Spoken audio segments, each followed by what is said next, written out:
les enquêteurs s'essaient à une nouvelle approche. Après la mobilisation de 200 bénévoles, après que plusieurs dizaines de pompiers et gendarmes se soient attelés à ratisser les 97 hectares bordant le village du Vernet, Alpes de Haute-Provence, les opérations visant à retrouver Émile, disparu le 8 juillet, vivent un tournant.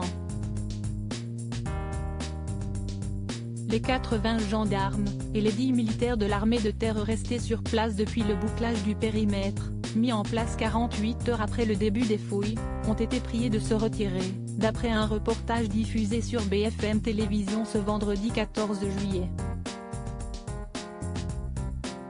Mais alors, comment l'enquête va-t-elle se poursuivre?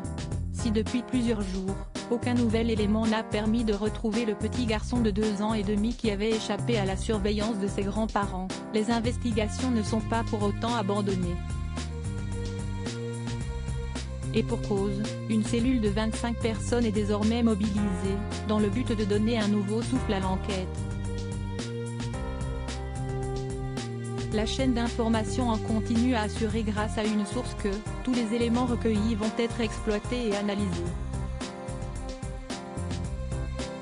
D'autres pistes vont être également abordées, comme notamment la téléphonie, afin de déterminer qui était là, et qui n'aurait pas dû l'être.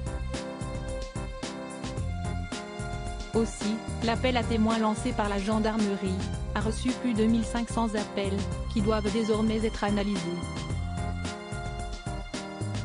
Nous ne disposons d'aucun indice, d'aucune information en parallèle, les auditions des habitants et des personnes présentes sur les lieux au moment de la disparition se poursuivent. Jacques Morel, général de gendarmerie a déclaré à BFM Télévision, « Aujourd'hui, l'hypothèse qu'il se soit égaré tout seul est écartable. Un petit de 2 ans n'aurait pas pu aller si loin, donc il y a forcément un tiers qui est impliqué. »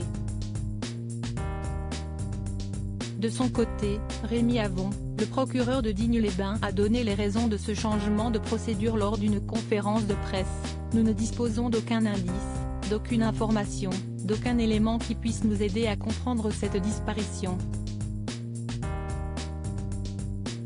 Nous sommes au même point qu'après la réception des 2 témoignages. Et ce n'est pas faute d'avoir multiplié les investigations dans leur nombre, dans leur intensité et dans leur localisation. » Article écrit en collaboration avec 6 médias. Crédit photo, capture d'écran BFM Télévision.